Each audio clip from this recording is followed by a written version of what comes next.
तो लव जी कहानी शुरू होती है और हम देखते हैं 16 साल के लोंडे रोजर को, जो कि हॉस्टल से छुट्टियां मनाने के लिए अपनी फैमिली की तरफ जा रहा होता है। उसकी फैमिली उसे लेने के लिए एक मेड को भेजती है जिसका नाम मैडम लपीते होता है।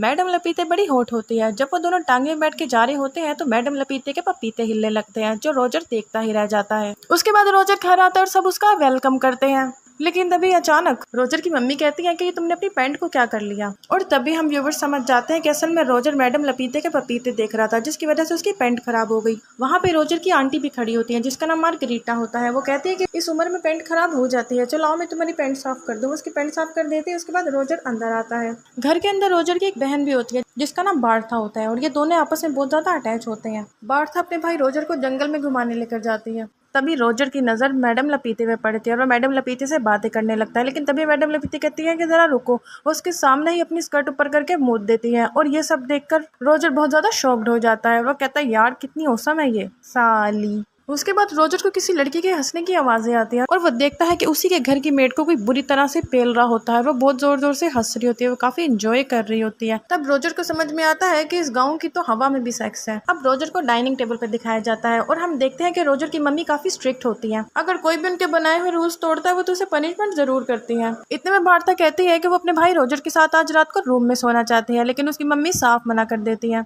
अब रात हो जाती है, रोजर को नींद नहीं आती और तभी उसको टी कप्स बजने की आवाज आती है और जब वो बाहर जाता है तो वो देखता है कि एक मेड है जो कि झुकी हुई है और पीछे से कोई उसका गेम बजा रहा है और इसी वजह से उसके कप्स हिल रहे होते हैं। गेम बजाने के बाद गेम का प्लेयर अंदर से ही दरवाजा बंद कर देता है और वो मेड खड़ी हो जाती है और उसके बाद नॉर्मल होके आगे चली जाती है। उसके बाद बार्था रोजर के पास आ जाती है और अपने भाई से बातें करने लगती है। बार्था अपने भाई से कहती है कि मैंने हमारी शेफ सेलिना से सुना है कि हमारी आंटी मार्गरीटा का इतनी देर तक वर्जिन रहना कुछ सही बात नहीं है। तो रोजर उससे कहता है कि आंटी अभी तक शादी क्यों नहीं करती। तो बार्था बताती है कि हमारी आंटी को मर्दों से बहुत ज्यादा डर लगता है, इसलिए वो अभी तक वर्जिन है और उन्होंने अभी तक शादी नहीं की। उसके बाद सुबह हो जाती है और बार्था अपने भाई को जंगल में लेके आती है। वो उसे बताती है कि यहाँ नदी के किनारे घर के सारे मेड जाते हैं और आपस में बातें करते हैं। वो सब अपनी पर्सनल बातें करते हैं और ये बात सच होती है क्योंकि थोड़ी देर बाद वहाँ पर घर के सारे मेड आ जाते हैं और अपनी पर्सनल बातें करने लगते हैं। वहाँ घर के कुछ मेल सर्वेंट्स भी आते हैं और वो लेडीज को छेड़ने लग जाते हैं, लेकिन वो लेडीज इतनी ज्यादा नोटी होती है वो उन्हें अपना पिछवाड़ा दिखाती है और इनकी बदमाशी देखकर वो लोंडे वहाँ से चले जाते हैं। ये सब रोजर और बार्था चुपके से देख रहे होते हैं और लोंडा ये कि बहन के साले सब मजे ले जा रहे हैं, पता नहीं मुझे मजे कब मिलेंगे। उसके बाद सीन शिफ्ट होता है और हम देखते हैं कि रोजर के घर उसकी बड़ी बहन आती है जिसका नाम एलिसन होता है। एलिसन सबके साथ अच्छे तरीके से मिलती है, हक करती है, लेकिन वो रोजर को बिल्कुल ही मुंह नहीं लगाती। वो उसको हक भी नहीं करती और घर के अंदर चली जाती है। रोजर को बहुत ज्यादा बुरा लगता है और रोजर सोचता है कि पता नहीं मुझे सब साले शक्ति कपूर क्यों समझ रहे हैं, जबकि यहाँ तो सारे प्लेयर हैं। अब ये लोंडा निराश होकर यहाँ से चला जाता है, लेकिन तभी उसके पास बार्था आती है और बार्था उसे बताती है कि चलो मैं तुम्हें ऐसी जगह दिखाती हूँ जहाँ से तुम कुछ मजे की बातें सुन सको। वो अपने भाई रोजर को एक चर्च में ले आती है और वहाँ पर एक छुपी हुई जगह दिखाती है। बार्था बताती है इस जगह पर सारी लेडीज आती हैं जो कि अपना कन्फेशन बताती हैं। अगर उन्होंने कोई गुनाह किया होता है तो वो यहाँ पे आकर फादर को बताती हैं और तुम यहाँ पर छुपकर सबकी बातें सुन सकते हो। बार्था तो वहाँ से चली जाती है, लेकिन रोजर की आंटी मार्गरीटा वहाँ पर आती है और वो अपना कन्फेशन बताती है। वो फादर से कहती है कि मुझसे बहुत बड़ा गुनाह हुआ है। तो फादर से कहते हैं अपना गुनाह बताओ। तो वो बताती है कि मैं रोजर के साथ खुद को इमेजिन करती हूँ, मैं उसके साथ ख्वाबों में इंटीमेट होती हूँ जो कि गुनाह है और मैं इसे कन्फेशन करने आई हूँ। रोजर सब कुछ ही सुन रहा होता है, वो बहुत ज्यादा खुश हो रहा होता है कि चलो कोई तो मेरे बारे में सोचता है और खुशी के मारे वो मन ही मन में दिलेर मेहंदी के गाने पर डांस करने लगता है।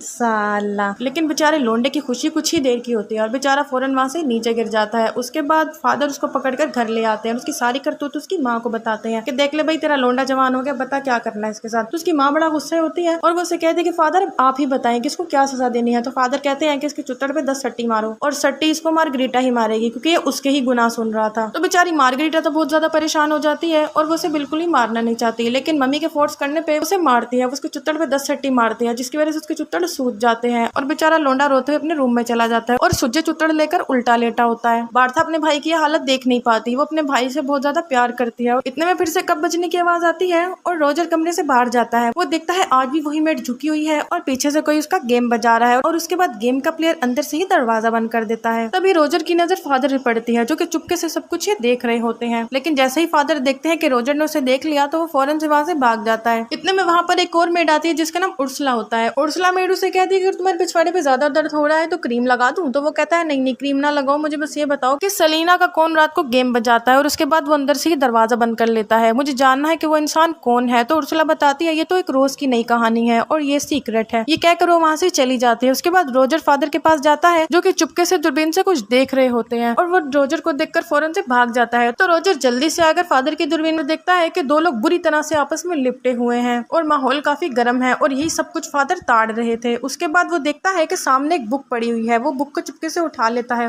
रोजर इस बुक को थोड़ा सा रीड करता है और उसे पता चलता है कि ये तो बड़ी गंदी किताब है। जब रोजर अपने रूम में आ रहा होता है तो लोंडा अपनी माँ के कमरे के पास से गुजरता है और उसे समझ आता है कि आज बाप माँ को बुरी तरीके से पेल रहा होता है। इतने में रोजर को एलिसन का हस्बैंड देख लेता है। वो उसे कहता है कि मैं तुम्हारी ये बात पूरे घर को बताऊंगा। तो रोजर उसे मना करता है और उसका मंगेतर उसे कहता है कि ठीक है तुम्हें मेरा सारा काम करना होगा। तो रोजर मान जाता है। उसके बाद सुबह होती है और रोजर चुपके से अस्तबल में वो गंदी किताब पढ़ रहा होता है। जब रोजर बुक पढ़ रहा होता है तो वहाँ पर एक मेल सर्वेंट आ जाता है जिसको देखकर रोजर छुप जाता है। लेकिन तभी वहाँ पर वो शेफ आ जाती है जो रोज रात को बचती है। अब वो मेल सर्वेंट अपनी हवस मिटाने के लिए उस लेडी को विंडो में फंसा देता है और उसके बाद उसको लॉक कर देता है और उसके बाद उसको बुरी तरह पेलने लगता है। तो वो चीखें मारने लगती है और उसे कहती है कि ऐसा ना करो। रोजर उसे निकालने की कोशिश करता है तो वो लेडी उसे कहती है कि नहीं लड़कियों की तो नाम में भी हाँ होती है। इसलिए रोजर वहाँ से चला जाता है और दोनों बहुत ज्यादा इंजॉय करते हैं। इधर दूसरी तरफ हम देखते हैं कि एलिसन का मंगेतर रोजर के साथ बहुत बुरा सलूक करता है। वो उसे कहता है कि तुम मेरे जूते भी साफ करो। तो रोजर ये सब करने से मना कर देता है और एलिसन का मंगेतर सबको बता देता है कि ये अपनी मम्मी के कमरे के बाहर घूम रहा था और उनकी आवाजें सुन रहा था। ये सुनकर उसकी मम्मी बहुत ज्यादा गुस्से में आ जाती है और उसे कहती है कि सारी लड़कियां मेरी बहुत ज्यादा शरीफ है, बस यही एक ठरकी पैदा हो गया। डांट सुनने के बाद लोंडे को एक और तरकीब सोचती है। वो सोचता है कि क्यों ना घर की सारी लड़कियों को खराब किया जाए। वो उस गंदी किताब को एलिसन के पास रख के चला जाता है और एलिसन भी उसे पढ़ती है और बहुत ज्यादा खुश होती है। उसके बाद अब देखते हैं कि लोंडा बहुत ज्यादा जवान हो चुका है और वो किचन में जाकर उर्सुला को पकड़ लेता है और उर्सुला भी उसे मना नहीं करती और वो दोनों आपस में करने लगते हैं। लेकिन तभी वहाँ पर कोई आ जाता है और रोजर वहाँ से डरकर भाग जाता है। अब रोजर को सुकून चाहिए होता है इसलिए लोंडा जाता है मैडम लपीते के पास और वो मैडम लपीते को बुरी तरह चिपट जाता है और मैडम लपीते भी उसे कुछ नहीं कहती। अभी काम शुरू भी नहीं हुआ था कि आवाजें आने लगती है कि जर्मनी और फ्रांस के दरमियान जंग छिड़ गई है और रोजर की जंग फिर से अधूरी रह जाती है क्योंकि मैडम लपीते को जाना होता है। अब सीन शिफ्ट होता है और हम देखते हैं कि घर के सभी लोग पार्टी कर रहे होते हैं क्योंकि गांव के सभी मर्दों ने जंग के लिए जाना होता है। अब यहाँ पर रोजर आ जाता है और जैसी वो ये बात सुनता है तो उसकी खुशी का ठिकाना नहीं होता। वो सोचता है कि अब आ गया है मेरा टाइम। वो मन ही मन में सोचता है बहुत सताया तुमने, करने नहीं दिया मुझे प्यार। बनते हैं यहाँ सब शरीफ साले ठरकी लोग। अब जो भी औरत आएगी सामने उसको दूंगा ठोक। लेकिन ये साले ऐसे नहीं जाएंगे। उस टाइम फ्रांस में एक रिवाज होता है, वॉर में जाने से पहले सब अपनी बीवियों के साथ एक एक बार करते हैं और उसके बाद वो सुबह वॉर में जाते हैं। फ्रांस में रूल ये होता है कि सभी लोग अपने पार्टनर को जंगल में ले जाते हैं और उसके बाद इंटीमेट होते हैं और ये सब छुपके रोजर भी देख रहा होता है। कहता है कि सालों आज की बात है बस, और कल तुम फौजियों के साथ वॉर करोगे और मैं तुम्हारी बीवियों के साथ। उसके बाद नेक्स्ट डे स्टार्ट होता है और हम देखते हैं कि सबसे पहले जवान लोंडा उर्सुला के पास जाता है। वो उसको टारगेट करता है, उसको चिपक जाता है और उसके बाद उसके साथ इंटीमेट होता है। उर्सुला भी बहुत ज्यादा इंजॉय करती है और उसके बाद रोजर कहता है कि मुझे तुम बहुत अच्छी लगी, मैं तुम्हारे साथ शादी करना चाहता हूँ। तो उर्सुला उसे कहती है कि जब मर्द फर्स्ट टाइम करता है तो वो हर लड़की को यही बोलता है, इसलिए अभी तुम सोच लो। उसके बाद रोजर की बहन बार्ता उसको बुलाती है और वो उसे कहती है कि मम्मी ने फादर को बुलाया है कुछ कन्फेस करने के लिए, चलो आओ सुनते हैं मम्मी ने क्या गुनाह किया है।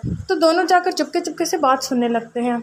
तो मम्मी फादर से कहती है कि मेरे हस्बैंड मुझे हर पोजीशन के साथ करते हैं और मुझे अच्छा भी लगता है, लेकिन मुझे इस बात का डर है कि कहीं ये गुनाह तो नहीं है। तो फादर उसे कहते हैं कि नहीं, ये कोई गुनाह नहीं है। जैसे किसान अपने खेत में कुछ भी कर सकता है, ऐसे ही तुम और तुम्हारे हस्बैंड एक दूसरे के साथ कुछ भी कर सकते हो। अब ये सारी बातें रोजर सुन लेता है और ये देखकर उसकी मम्मी उसे बहुत डांटती है, लेकिन इस बार रोजर उनकी डांट नहीं सुनता और उनसे जबान चलाकर चला जाता है क्योंकि लोंडा अब जवान हो चुका था और उसे जो चाहिए था वो मिल भी गया था। अब रोजर जंगल में जाता है और वो नदी में नहा रहा होता है। तभी उसकी नजर घर की शेफ पे पड़ती है जो कि बैठी हुई होती है। तो रोजर उसके पास आ जाता है और उसको अच्छी तरीके से चूसने लगता है और वो भी बहुत ज्यादा इंजॉय करती है और ये दोनों इंटीमेट हो जाते हैं। अब रात हो जाती है तो रोजर देखता है कि वो शेफ और उसकी आंटी मार्गरीटा उसकी मदर के कमरे के बाहर कुछ सुन रही होती है, चस्के ले रही होती है। तो रोजर भी उनके साथ मिल जाता है और रूम में जो हो रहा होता है वो सुनने लगता है। तो उसे पता चलता है कि उसके मदर और फादर बहुत बुरी तरीके से कर रहे होते हैं, अंदर बुरी तरीके से घबाघब हो रहा होता है। उसके बाद ये सब जब खत्म हो जाता है तो सब अपने अपने रूम में चले जाते हैं। अब रोजर की आंटी अपने रूम में जाती है तो रोजर उसी के बेड पे लेटा होता है और कहता है बोलना आंटी आऊं क्या, शर्ट में लगाऊं क्या।